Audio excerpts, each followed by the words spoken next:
This is the People of Bartlett podcast. I'm Dustin with Bartlett Local. On this episode, we meet Tara Rock. She's lived in and around Bartlett almost all of her life. Her nickname is Miss Rainbow. She loves chickens, and we find out the story of one of her cats. Thanks for listening, and let's get started with episode 9. I've got Tara Rock with me today. Good afternoon, Tara. Hey, how's it going? It's going good. Have you been outside today? Yes, I have. I have been out. I actually was out this morning early doing some deliveries. What are you delivering? What? I was putting balloons on mailboxes and singing in people's yards this morning before it started to rain today. Actually, I was singing dressed as a shark in somebody's yard just because she wanted to make her kids laugh this morning. So I went and put some mailbox balloons on her mailbox and then rang the doorbell and had the kids come out, and I sang a crazy song and threw confetti on them, and we had a little dance party in the driveway for a minute, and then I kind of say goodbye and I run off. And so I've been kind of doing that lately, and it's fun. So that sounds exciting. So Tara, tell us who you are and what you do, because I don't know if a lot of people understand who you are and the things that you do. I know. I say I'm indescribable. That's actually what it says on my Facebook page. I think when it says what you're supposed to, like, under your name, and I said I'm undescribable because it's kind of complicated. I'm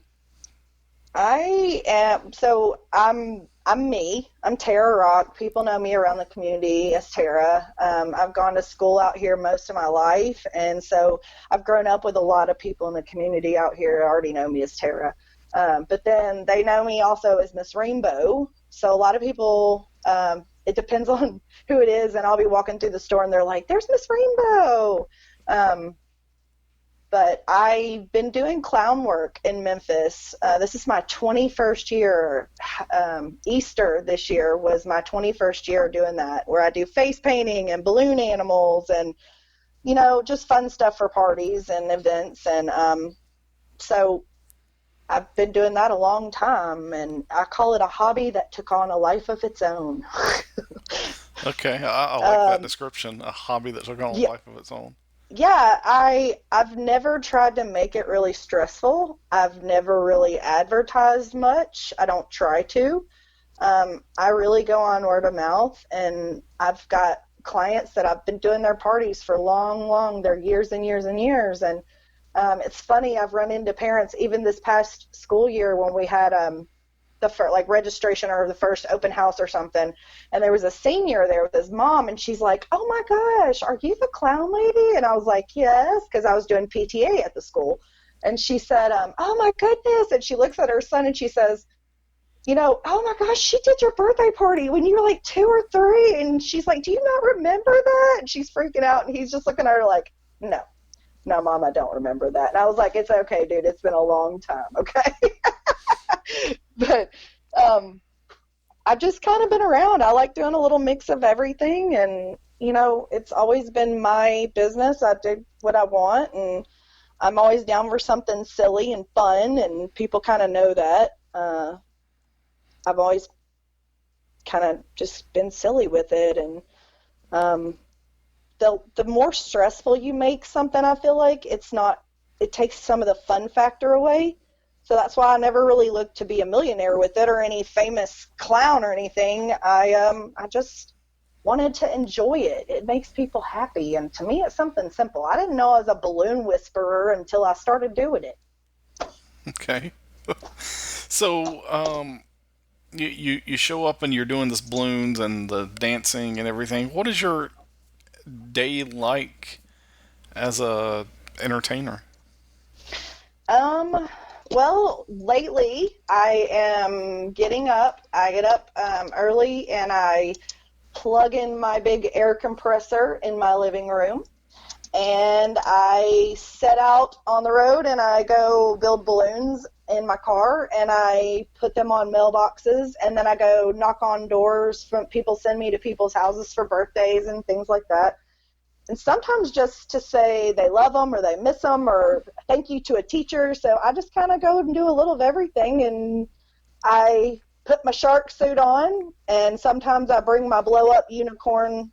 I have a blow-up unicorn sprinkler that I take with me. It kind of makes it even sillier, but and I do my thing. I get out and I sing them a song, and I make them feel happy for those few minutes, and then make us feel normal again, something silly and fun. Take your mind off of things, or just to make you feel special on your birthday. And that's cool. I've been doing that, and it's been awesome because it makes you feel so great in those few moments of just everybody's excitement. It's great. And then I have a schedule during the day where I go do all my deliveries and my visiting, and then and this is all just outside. So even in the rain, I figure, I'm a shark in the rain, so I've got like a little umbrella hat that I wear sometimes, and it's okay. I can get wet for people's sake. So I've been doing that, and then I'll come home and I spend some time with my kids, and I take care of my chickens, and I like to cook sometimes. It depends on the day. So you have children? How old are they? I do. I have 3 kids. I've got a son who's a 4th grader. He's 11 at Alturia Elementary. And then I've got a 9th grader at the Freshman Academy, and then I have my oldest, who is graduating from Bartlett this year. She's a senior. She's headed to UT Martin this fall. Oh, congratulations. Yes, for nursing. So we're super proud and excited, and trying to do all those awesome, end of the year things right now. So. And you mentioned chickens? Yes, I actually just got 5 more. I took from a lady who had rescued some who were not being treated properly. And so you mean live chickens? Live chickens that lay eggs, and we do not buy eggs at the store, haven't for quite a while now. We started about a little over a year ago. It was a random... I stayed up late and accidentally ordered a chicken coop that got sent to my house. And so, bam, now that I did that, I have to have chickens. So we got the chickens. But I'd always wanted chickens. And I didn't do chicks. I got some that were already about 4 months old because they start laying eggs around 6 months. And I wanted them to I'm too impatient for chicks. So, yeah, we've had them a little over a year now, and I love my chickens. It's so satisfying and rewarding, and I love it. But we have 17 now. We just got 5 more, so 17 total. And then I also have a potbelly pig. Wow. Yes, and then 2 dogs, 2 cats. So you live on a farm. Basically, I call it my little suburban farm. That's really wild. Yes. It's a little rock city over here. I wouldn't ask you... I don't think we have enough time for you to go through all of their names, but what are some of the names of your pets?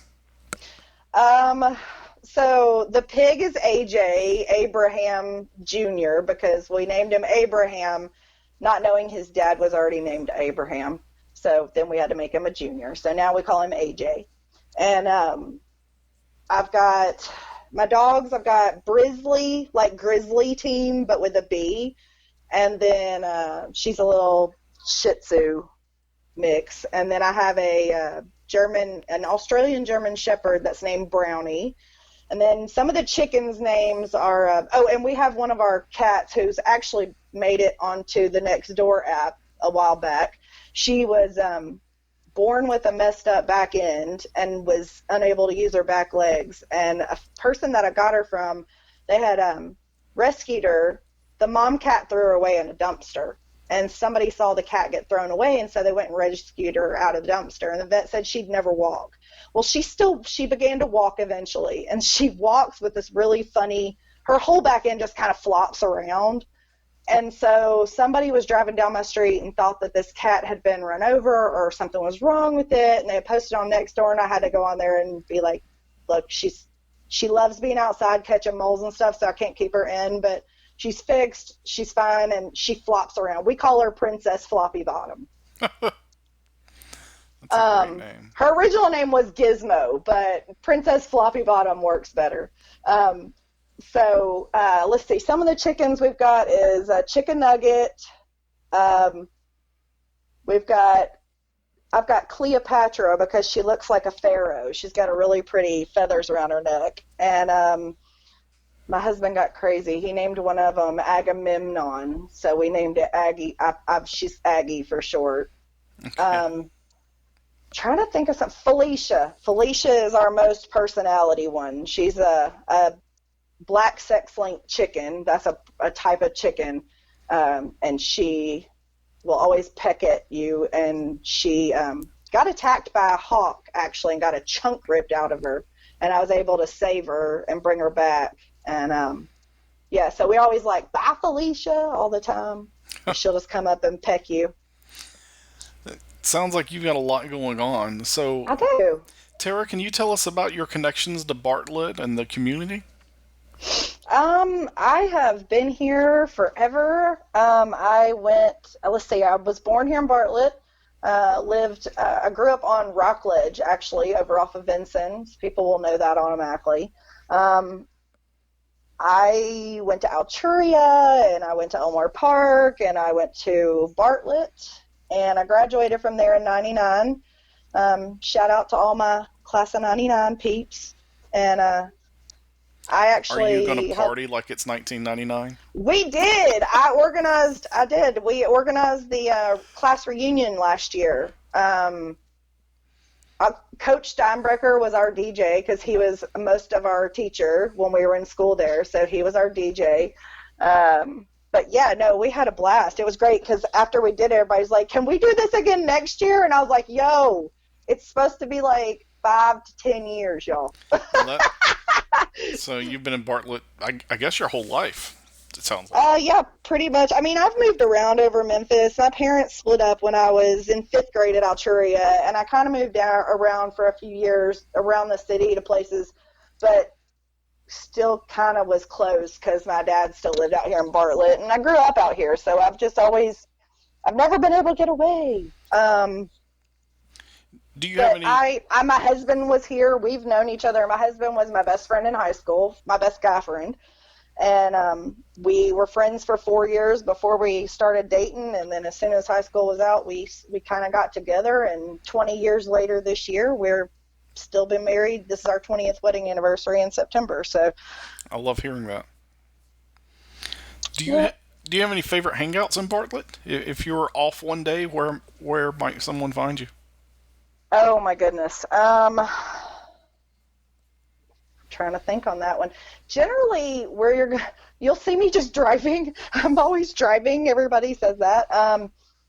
I am usually at one of the schools. I'm volunteering, usually doing PTA stuff. If I get a minute to come home, then I try to usually go home. But I have some friends I stop by and see, or I don't know. I know people all over, so it just depends on the day. I understand. I will say I have been caught more than once by a friend of mine eating Chang's house food in my vehicle in a random parking lot. Oh my! While my kids were at school.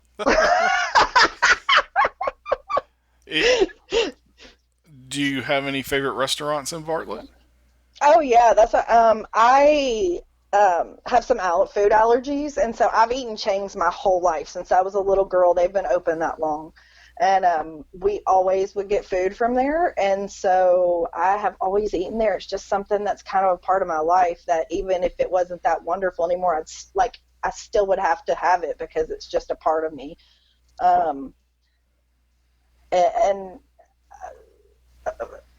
That's probably my main, like one of my main Bartlett favorites right there, just because it means so much to me. But I'm trying to think of anything else right now. Because everybody's going to say Taco Bell. I mean, who does not like Taco Bell? You know? Yeah. I used to say when I was a teenager that if they took everything else away, I could just eat Taco Bell for the rest of my life. I know now that's probably not physically possible that I would be able to. But I don't know. I do, you know, you got to love some Mama's barbecue. Yeah. So, you've been here long enough to see a lot of change in Bartlett. What sort of future would you like to see for Bartlett? Oh, goodness. I really, you know, sometimes it has made me sad. I've seen a lot recently of, there's a lot of areas that are being cut down, and it breaks my heart sometimes because even on our sign when you drive into the Bartlett city, it says, we're the city of trees. And I'm like, don't take our trees! But I love seeing the booming, like we're doing so well and there's so much community, and I am here in the community and I know so many people that I grew up with in this community, you know, that are still here raising their families, and that's pretty cool. Yeah. That's something, you know. We had a semi-small community, but like I said, little big town, but it's crazy to me the number of people that I know that I went to school at Bartlett with alone that still live here and have kids here in the school and in Bartlett. And that says something to me. I mean, I've known Mayor McDonald my whole life also. We went to church together. I grew up at, it's long gone, but Brownsville Road Church of Christ over off of Old Brownsville Road. I grew up in that church from the time I was born until about preteen. And I know Mayor McDonald went there too. A lot of people in the community will know that church from back when. But there's so many people still here that have been through all the changes, and I hope it just continues to go in this direction. I know the schools are getting, you know, going up and up, and the people are moving in, and just like now, we've seen a lot of the community pull together and bring things positive and try to lift each other up and make things as normal as possible however they could.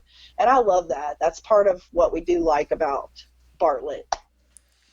So, with that said, is there something you think people should know about Bartlett that maybe they don't know? Maybe someone moving from out of town or moving from Memphis looking for a suburb to move to. What's something you would tell those people that they might not know about the city of Bartlett? My first thing is, I guess, if you go on Facebook and try to join a Facebook page that's telling you about the city of Bartlett, the Bartlett, Tennessee Facebook page is not going to tell you that information. Just research it first.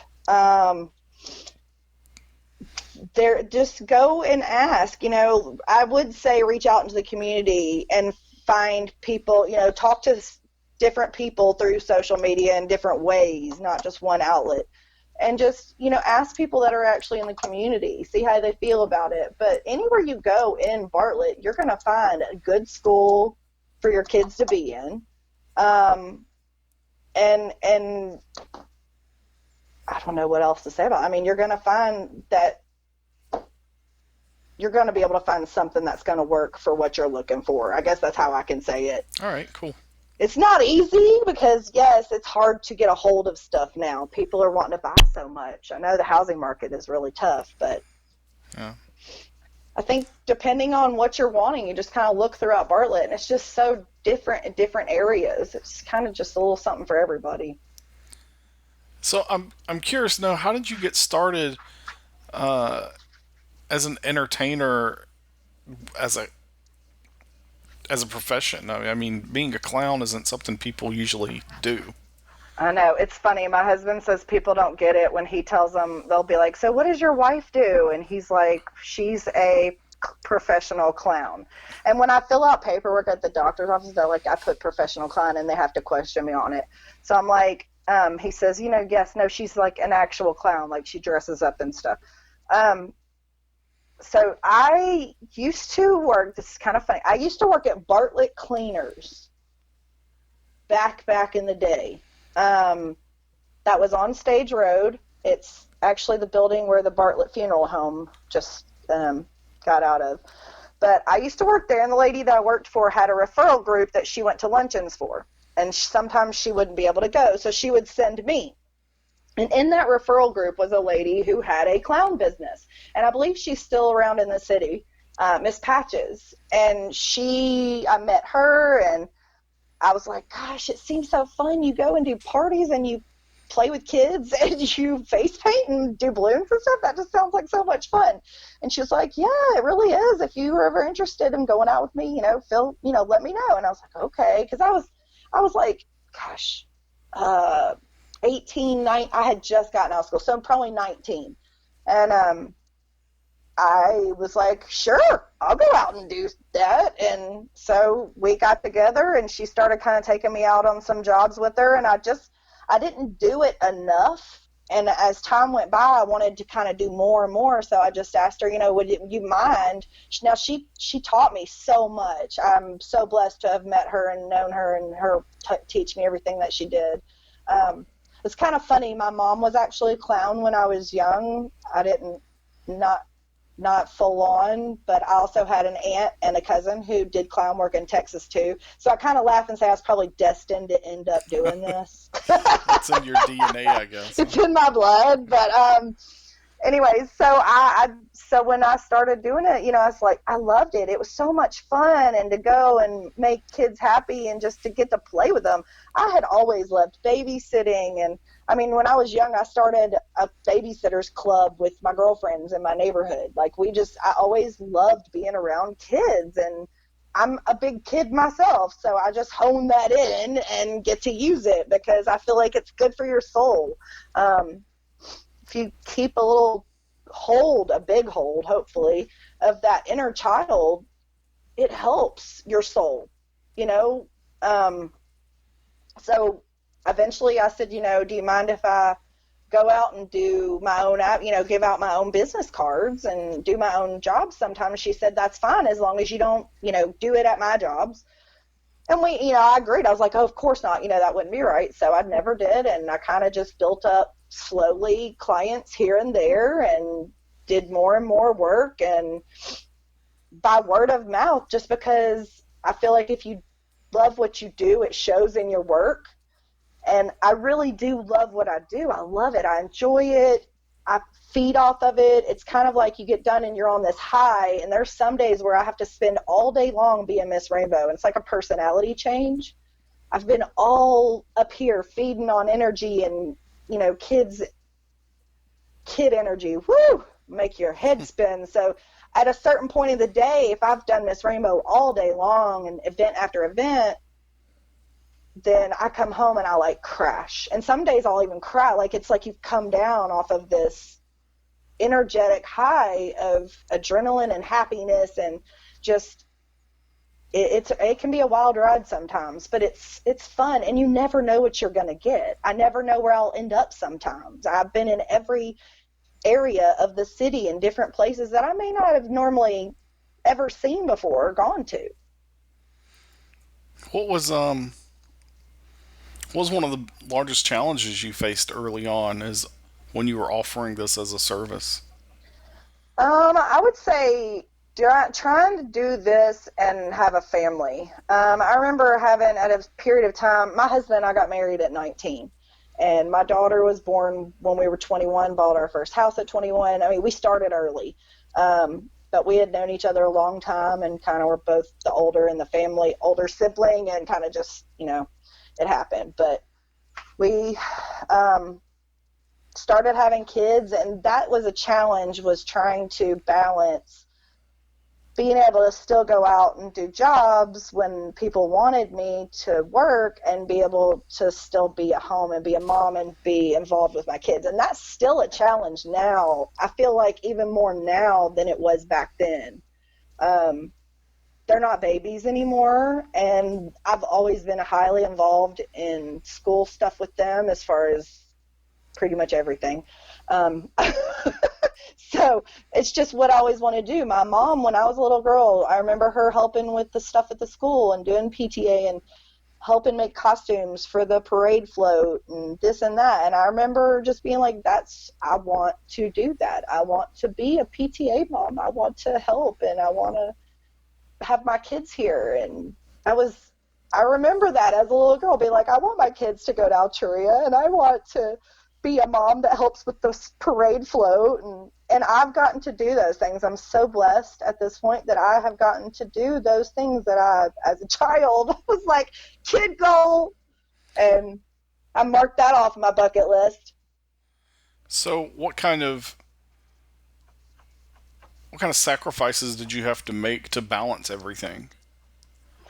I remember one distinct time which it actually made a rift between my mentor, like I had said, Miss Patches at the time. She's so phenomenal, and I loved her. And there was one year I remember my kids were getting a little older, and I did not want to do Halloween. I wanted to take my kids out, and I wanted to be with my kids. And I had always done it previous to that, and it made a rift between us because I think it just kind of, there was a moment where it was a realization I wasn't always just going to be available anymore. And so that was one thing that I want to say a slight regret with, just not that I could have done anything differently because I made the right choice. I wanted to be with my kids, but I hate that had to go like that.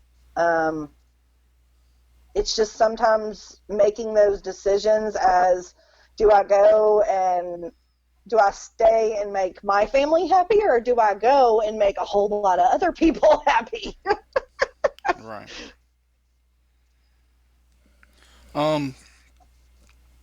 So at what point did you feel that this was really going to work for you, that this was really going to take off? I never even thought that. Like, that's the funny thing. I've never really even thought that. It's just, I just say it's grown with me. It's just been here. I did not plan on being Miss Rainbow 21 years later. I did not. I say my husband did not plan on being Mr. Rainbow. I tease him about that. But I did not set out to do long life, be in this. That's why I said it's just a hobby that I really enjoy doing. And I somehow it just happened. I guess because I enjoyed it enough, it just kind of happened.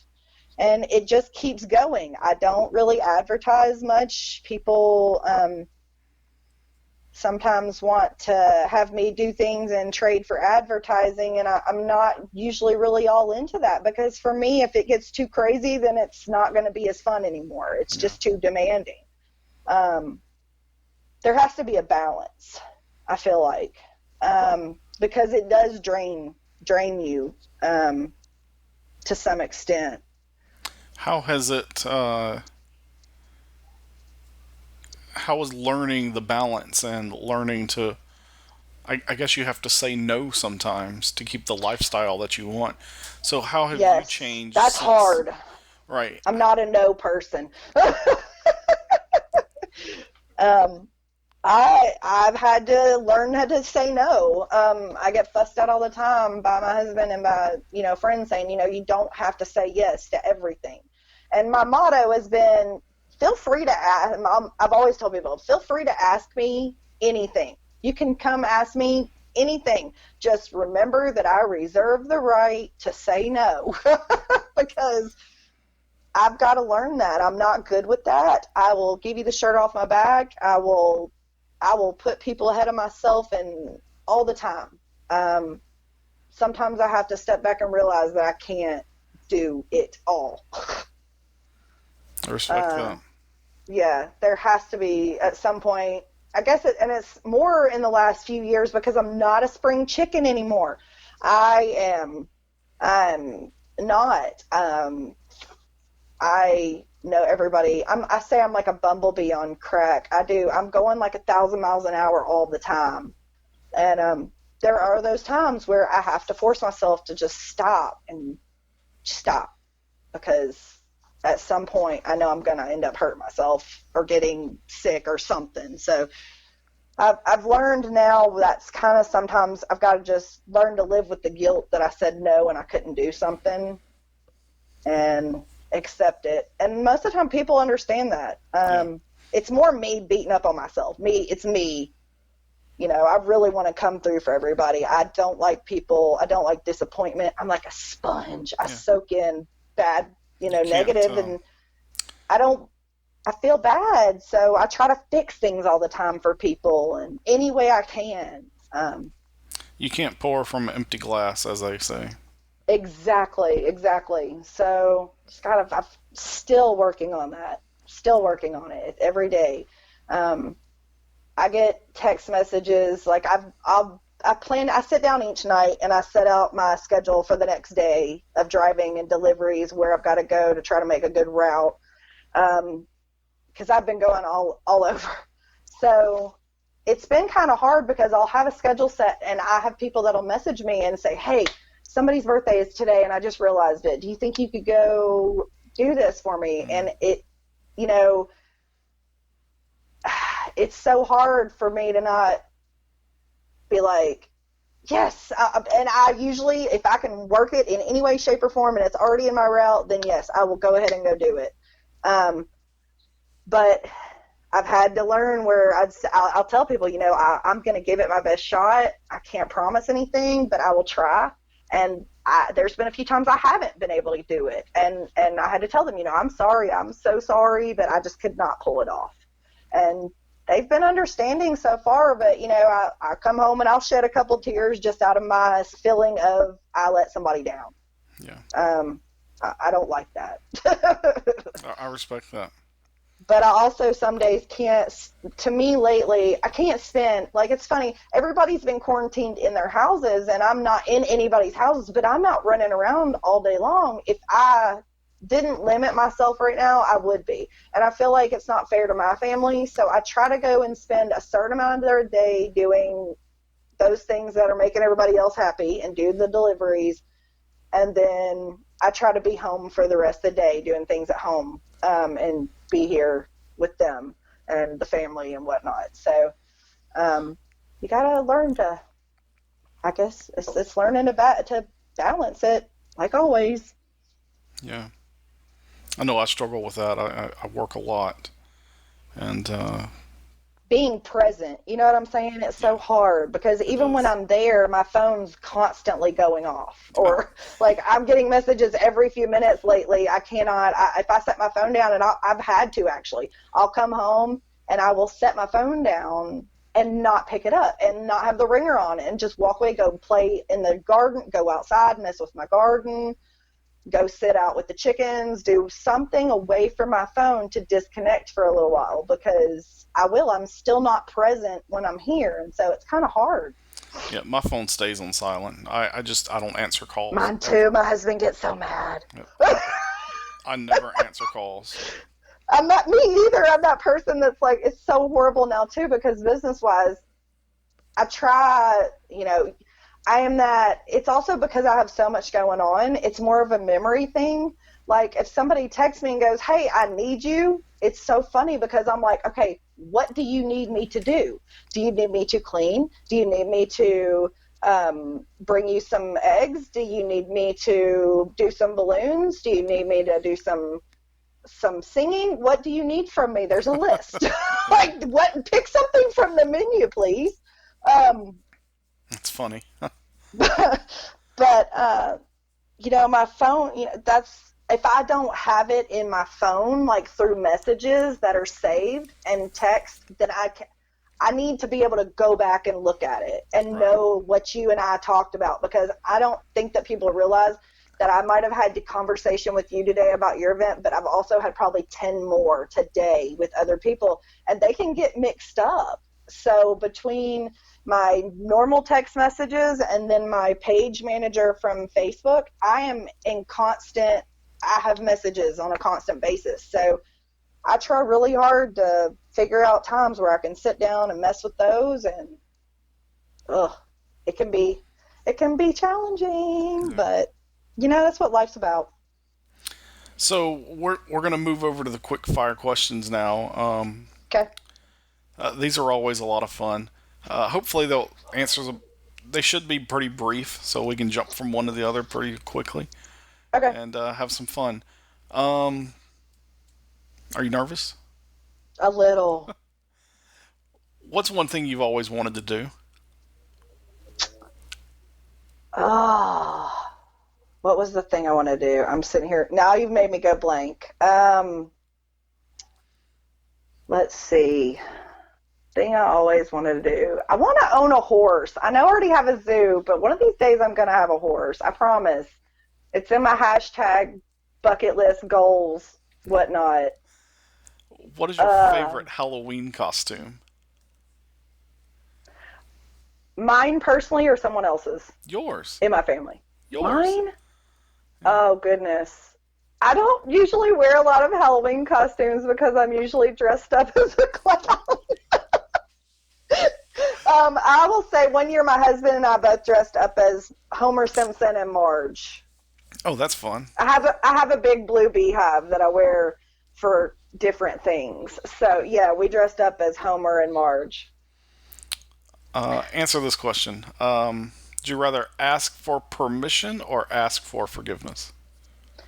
I really don't have a choice in that. I already do that. I usually just do things and ask for forgiveness. I'm one of those people that sees something that needs to be done and just kind of does it. And then if it didn't need to be done, sorry, my bad. If you could be from any other decade or era, which would it be? Oh, man. I wanted to wear the big hoop skirts. I want to wear one of those big giant dresses with the big old hoop skirts, and I want to carry one of those parasols and a big old hat. So, like back in the days, like my name's Tara, so let's talk about Gone with the Wind times. Okay. What is one personality trait you simply have no time for? Ooh. That's a tough one. Yeah. My first thought is stupidity. Okay. That's a good answer. What's an item you could never live without? Oh, I would say my phone now. Okay. What's the last movie But you watched? I mean, is this item people or item? It's an item. Okay, well then item will say phone. I mean, I guess you could have a That's person as like a that's our life now, right? yeah. I guess you could have a person as an item, but I don't see people that way. Okay, yeah, no, I don't either. So we'll say my phone. What was the last movie you watched? So I watched Paddington last night. Okay. I'm a Disney freak and kid movies, and I love them because they don't make you think very hard. Name a book you enjoy. I don't read very often. I don't have a lot of time to read.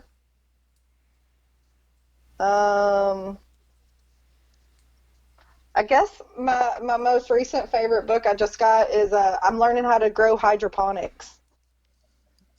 Okay, that's cool. High school, awesome or terrible? A little of both. Which is better, being organized or attention to the details? Attention to details. And what is a chore you hate doing? Ugh. Nobody likes cleaning bathrooms, although I will say I'm pretty good at it. Yeah, bathrooms are pretty terrible. Yeah, I'm pretty good at it, but yeah, I would say like besides that, just dusting. Ugh. Okay. Dusting is horrible. It just goes everywhere and you're breathing it, and I hate it. And the last one is what advice have you received that stuck with you through the years? Oh,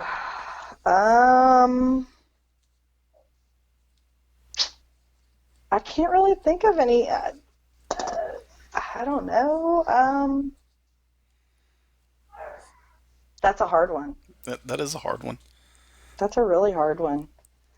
I don't know. I guess just I've never been one to try to give up too easy. Okay. Just never been one to give up too easy.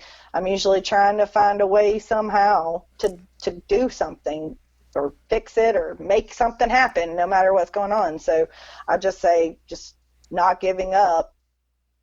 I think that's a good answer. Very acceptable. So Tara, where can people find you if they want to know more about your clowning or your chickens? If you want to find me, you can go on Facebook. I am on, go to my page, MS period Rainbow Clown. You'll see all kinds of fun stuff on there. You'll see crazy videos of me singing in people's yards and all kinds of fun balloon sculptures and balloon things. Also, if you want to see a video, by the way, I did a video on there where I could blow up 100 5-inch balloons in less than 6 minutes and tie them. It's kind of funny. So, or impressive, I will say. I was kind of impressed myself on that. Chickens are something that a lot of people are getting into in the lately, and I've seen a lot of new people in Bartlett, and we have a Bartlett Chicken Folks page on Facebook. So if you've recently or you've been into chickens or you want to see funny things about chickens, you can share all things chicken related on the Bartlett Chicken Folks page. And if all else fails, you know what? I am Googleable. That's my word. Feel free to Google me. Okay. Well, Tara, I really appreciate you coming out and everything. Thanks for coming to the show. I really appreciate you having me on. This has been cool. Great. Thanks a lot. Thanks.